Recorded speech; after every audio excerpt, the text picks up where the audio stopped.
presented by Dharkan Music।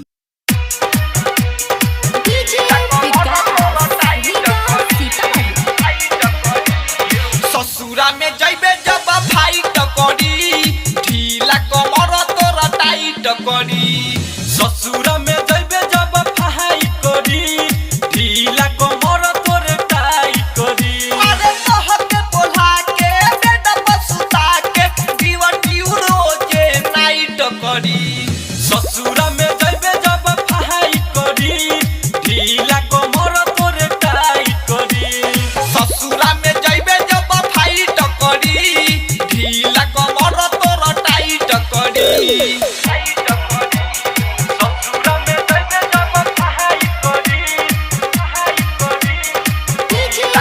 Music by Roshan Kumar. तोहरा जवानी के बुझी अचार रे दर्द ना बुझी तोहर मुआ ना भतार रे। हाँ तोहरा जवानी के बुझी अचार रे दर्द ना बुझी तोहर मुआ ना भतार रे। बारे तनी छोटे अब हाइट करी ढीला कमर तोरे टाइट करी। ससुरा में जइबे जब फाइट करी ढीला कमर तोरे टाइट करी। ससुरा में जइबे जब फाइट करी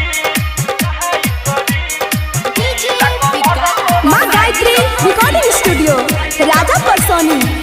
दर्द ना बुझी तोहर बिकी बिहारी रात में ही दिए तोरा गरमी के झहरी। पवन परवाना यौरी सूरज सवरिया तोहरा के दर्द ही रानी भितरिया। तोहरी जवानी हाईलाइट करी ढीला कमर तोरा टाइट करी। ससुरा में जइबे जब फाइट करी ढीला कमर तोरा टाइट करी। ससुरा में जइबे जब फाइट करी ढीला कमर तोरे टाइट करी। ससुरा में जइबे जब फाइट करी ढीला कमर तोरा टाइट करी। माँ गायत्री रिकॉर्डिंग स्टूडियो राजा परसोनी बाजार सीतामढ़ी बिहार।